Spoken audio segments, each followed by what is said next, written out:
Data wa twese wo mw'ijuru, Mana mushobora vyose, urakomeye kandi urahambaye, uraganje mw'ijuru no mw'isi. Uyu mwene data ugiye kumva ijambo riramwubaka kandi riramukomeza, ko rimusanze ntabwo ariko rimusiga, rirazana impinduka mu buzima bwe no kwimwerekeye byose, mu izina ry'umwami wacu Yesu Kristo, amen. Turabaramukije mwese bakunze ibikiganiro, haracariho ivyizigiro, amahoro y'Imana nakomeze kubana namwe. Turashimira cyane abantu mudusengera, abantu mudushigikira n'uburyo bwanyu. Imana yo mw'ijuru ibahezegere cyane. Abantu musangiza abandi bino biganiro tubagezaho, ubuntu bw'umwami wacu Yesu Kristo nibukomeze kubana namwe. Turashimira cyane abantu mudukurikirana kuri channel ya YouTube yitwa Haracariho Ivyizigiro TV. Turagushimira kubaze gukanda sabone cyangwa subscribe. Turagushimira wumaze kudukurikirana ku rubuga rwa Facebook rwa Haracariho Ivyizigiro TV. Tugushimira kumaze gukanda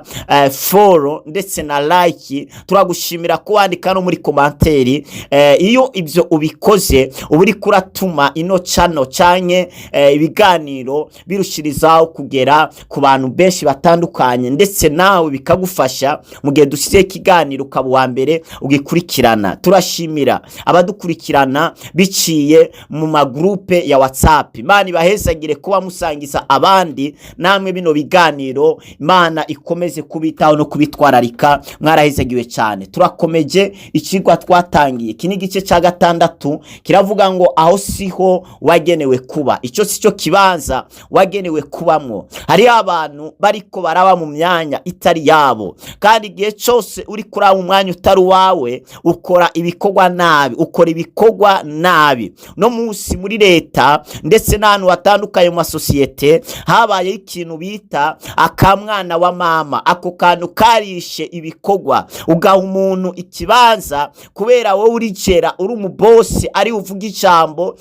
ukinziza ugomba ugasora ushaka, ukinziza abantu biwanyu batize ibijanye n'ivyo bikorwa biriko bikorekera aho hantu, ukabashira ahantu batagenewe. No munsi turafise abantu bize science ariko bariko barakora ikiganga. Turafise abantu bize ibintu runaka ariko ivyo bize akaba atari byo bariko bakora. Abo bantu rero bahita bakora ibintu nabi kubera bari gukorera mu myanya itari iyabo. Igihe cyose umuntu avuye mu mwanya wiwe arapfa kandi agakora ibikorwa nabi. Imana idutabare cyane. Amafi yaremewe kuba mu kiyaga. Iyo ufashe urufi ukarukura mu kiyaga, nubwo utora ujomba imbugita, nubwo utarutera ibuye, kurukura gusa mu mazi ukarushira imusozi, nukuvuga aho nyene rurapfuye. Gufata ivyatsi ukabirandura ukabikura mu ivu, nubwo utabiturira utabikorera ikindi kintu, aho nyene vyarangije gupfa, bihita vyuma. Umuntu nawe yaremewe kuba mu bwiza bw'Imana. Umuntu umufashe ukamukura muri presence y'Imana, vyarangiye aho nyene yapfuye. Niyo mpamvu gupfa kwa Adamu ntabwo vyasigura gupfa nyene nk'urupfu mwe muzigo mu mubiri, oya, vyasigura gupfa mu buryo bw'imwemu. Urupfu Adamu yapfuye ntabwo ari ugw'umubiri. Ugw'umubiri rurasanzwe, birivuga ngo ugw'umubiri n'ugwitiro, n'itiro n'ugusinzira, ariko urupfu oji n'urupfu rw'imwemu, ari nago abamwizeye Kristo n'abamwakiriye yaje kubakiza. Yesu aravuga ngo abanyiseye, abanyakiriye, abitandukanije n'ivyaha, ntacu urupfu rwa kabiri ruzabagira. Urupfu rwa kabiri n'ugwahe, nubwo gutererwa mu muriro w'ibihe bidashira. Abana b'Imana bizeye Kristo n'abantu bamaze gucika urupfu rwa kangahe, rwa kabiri. Abo bantu bategereje ubuzima buhoraho, abo bantu bategereje kuzabana n'Imana. Imana ihabwe icubahiro. Bibiliya irakomeza ikatubwira urupfu rwa mbere n'urupfu Adamu yapfuye igihe yajya gucamwa. Imana yari yaramubujije, kandi urwo rupfu ntigwabaye kuri we gusa, rwabaye ku bantu bose bakomoka kuri Adamu. Bisigura ngo twese twarapfuye mu mubiri, dukomoka kuri Adamu. Bisigura ngo twese kijya ca Adamu yakoze natwe twaragikoze, kubera ko twari indani muri we, kandi n'ingaruka za kijya caha zaratu byatugezeho n'umwuzukuru wawe n'umwana wawe kizamugeraho zijya ngaruka, nawe azaba akeneye kuvuka ubugira kabiri biciye mu kwakira Yesu umwami n'umukiza w'ubuzima bwe, kugira ngo abe icyaremwe gishasha, ave ku buzima bwa Adamu wa mbere atambukire ku buzima bwa Adamu wa kabiri ari we Kristo Yesu. Imana ishimye cyane. Umuntu wese iyo ahagaze mu mwanya utari iwe, ibikorwa byose akora bigenda nabi. Birivuga ngo Petero n'intumwa biri kumwe ngo baza gusiga igikorwa kivuga butumwa Yesu yari yarabahamagariye gukora, ngo bagenda kwirobera amafi. Birivuga ngo barara mu kiyaga ijoro ryose babura amafi, bararoba baraterera hirya no hino barabura. Kubera iki? Bari basize Yesu. Igihe cyose uzasiga Yesu, ubuzima bwe buzakwangirika, ibintu uzakora byose ntibizagenda neza, kuko Yesu niwe atuma ibintu vyemera, Yesu niwe atuma tuja imbere, niwe atuma tubaho. Ugiye gusoma mu gitabo cya Matayo ibice 18 umurongo wa 11 havuga ngo kandi umwana w'umuntu yaje gukiza icyari cyazimiye. Hari ikintu cyari cyazimiye, hari umuntu yari yazimiye. Imana ishimye cyane. Hari ubutunzi bwacu Satani yari yatunyaze, hari icubahiro cyacu Satani yari yatunyaze. Usonye mu gitabo cya Yobu birivuga ngo yamize ubutunzi bwacu miyonzwa ngari kazabudahwa. Hari ibintu Satani yari yamize. Yesu kumanuka ikuzimu, Yesu gupfa akamanuka ikuzimu, yaragiye kugururira abera, yaragiye kubwira ubutumwa abera, yaragiye kubwira ubutumwa abapfuye mu gihe cya Nowa kubera kutumvira. Yaragiye kugururira abera, kandi cyamujanye, kandi yaragiye kwambura Satani ubushobozi yari afite, yaragiye kumwambura buri kimwe yari yaratunyaze. Niyo mpamvu Yesu yasize avuze ngo uwo Satani nasubire kubatera ubwoba, mbahaye ububasha gukandagira inzoka na skoropiyo. Inzoka igereranywa na Satani, skoropiyo zikagereranywa n'abadayimoni. Imana idutabare cyane. Yesu aduha ububasha ku mpwemu mbi kubera ko yari yamaze kuzambura ubushobozi. Imana ikugirire neza wowe uri kuradukurikirana. Haleluya. Mwibutsa no gukanda sabone cyangwa subscribe nimba udukurikirana uri kuri YouTube cyangwa uri kuri Facebook, kanda follow shuti yanje. Ubu buntu bw'umwami wacu Yesu nibukomeze kubana nawe. Turiko twiga ibintu indwi byo gufasha gutambukira mu mwanya wawe. Ikintu cya mbere twarakivuze, ni cya kabiri, ni cya gatatu ntabwo ngiye kugarukaho. Icya kane ni ugukora cyane. Gukora cyane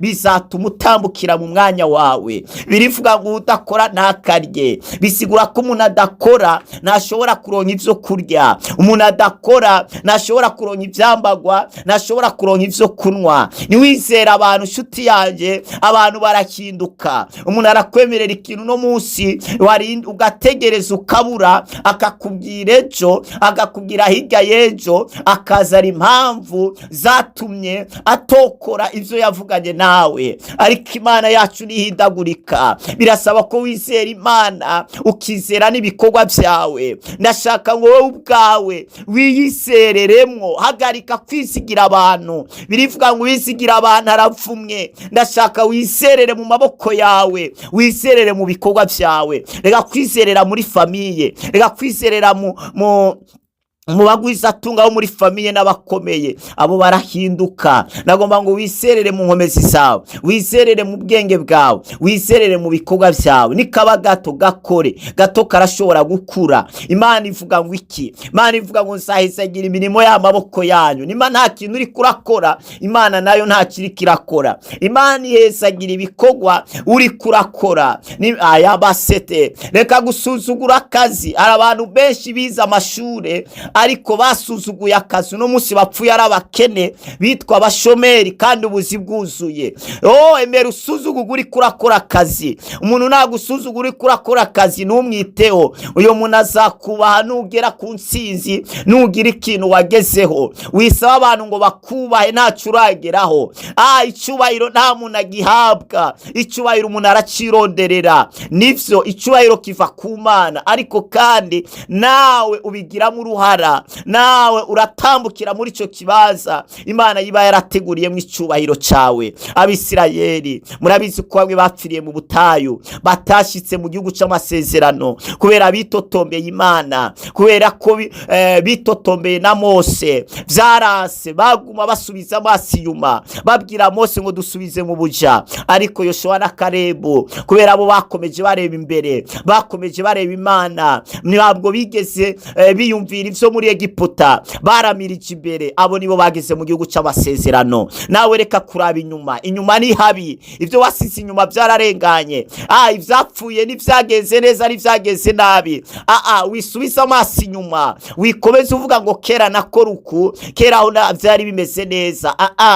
Kera ari vyari bimeze neza, no musi no bimeze neza, kandi nejo niho bizagenda neza. Ariko ejo hawe ntiwategura ejo hawe hategura uno musi. Hari ibintu ukora bikakwinjiza mu mwanya Imana yakugeneye kubamwo. Nta kintu urakora bizakugora kugira ngo ugere mu vy'Imana yaguteguriye. Imana yaravuganye nawe kuzaja mu mahanga, nta rurimi uriko wiga, nta pasiporo uriko urarondera, none uzajayo n'amaguru, bizagenda gute? Imana yavuganye nawe kuzakora mariage, birivuga ngo nta kigore kizabura ikigabo caco, ariko umusore wese azuramusuzugura. Wa musore we nawe nta kintu uriko urakora kugira ngo uzabashe gutunga umugore, none bizagenda gute? None Imana izaguha umugore utazoshobora gutunga, azokwicirwa n'inzara iwawe. Manzi urondere, manzi ukore, Imana iguhezagire cyane. Ico ni ikintu cyakangahe? Ico ni ikintu cyakane, ni ugukora. Birivuga ngo gutanga birazana umugisha kuruta guhabwa.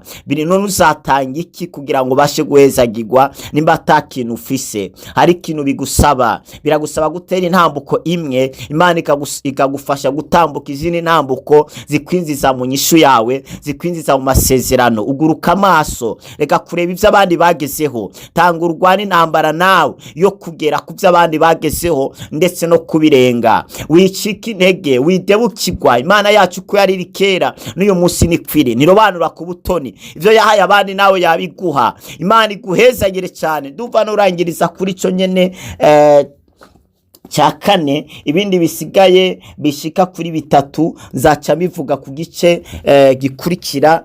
Nkwibutsa gukanda sabone cyangwa subscribe nimba wadukurikiranye uri ku rubuga rwa YouTube, kugira ngo igihe cyose dusizeho kino kiganiro uzaba wa mbere ugikurikirana. Nongera saba abadukurikirana bari kuri Facebook, reka ngusabe gukanda follow kugira ngo kino kiganiro igihe cyose tugisizeho uzaba wa mbere. Kanda na partage, musangize abandi. Mwarahizagiwe cyane. Data ubwiza budasanzwe, so mwami wacu Yesu Kristo, birashoboka ko uyu mwene data ahagaze mu mwanya utaruwe, ariko ndamusengera kugira ngo umwizize mu mwanya wiwe. Bishoboka ko ariko akorera abandi, ariko umwanya wamugeneye kubamo nuwo gukoresha abandi. Ndamusengeye ngo umwizize muri uwo mwanya. Bishoboka gasabye indaro, birashoboka ko apanze, ariko umwanya wamugeneye kubamo ni inzu yiwe, wamugeneye gupangisha ni wamugeneye gupanga. Ndamusengeye ngo ukuboko kwawe kumusunikire muri uwo mwanya wiwe mwizina rya Yesu. Bishoboka ko ari muri kino gihugu, ariko iki gihugu arimo atari cyo wamugeneye kubamwo. Rambura ukuboko kwawe umusunikire mu mwanya wamugeneye kubamwo. Abatari ko barakora, ugurura amaso yabo kugira ngo babone ico gukora, kubera igikorwa cyo gukora ari kiri kure yabo, kiri imbere yabo. Ugurura ayo maso yabo babone ivyo bokora vyotuma bagera ku nzozi zabo, vyotuma bagera ku vyo wabageneye kubamwo mwizina rya Yesu. Umugisha ibikorwa vyabo, hezagira buri umwe wese. Ugura imiryango yugaye, sibura amariba yasivye, kiza abagwaye bohora baboshwe, bikore kubw'icubahiro cawe mwizina rya Yesu, amen. Urifuza gusengerwa, urafise umutwaro, urafise inzozi warose zirakuzazanira, hari kibazo ufite kubijaye na Bibiliya cyane inyigisho twigisha, ukaba wifuza gutubaza, ukaba ukeneye inyishu, urashobora gutwandikira cyangwa ukandika muri commentaire. Nimba ari kibazo wagize, ari kindi kintu wakongeraho cyofasha mwene so, cyandike muri commentaire. Imana iguhezagire cyane. Haleluya. Cyangwa cyandike muri groupe zacu ziruguruye, ufise uburenganzira bwo kuvuga. Imana iguhezagire cyane. WhatsApp yacu rero ni +257 65 57 339. Iyo niyo WhatsApp, kandi iyo nimero nyene ni nayo ya apeli. Imana ibahezagire. Mwari kumwe n'intumwa y'Imana Nduwa Kristo, Urori Shine, turabakunda.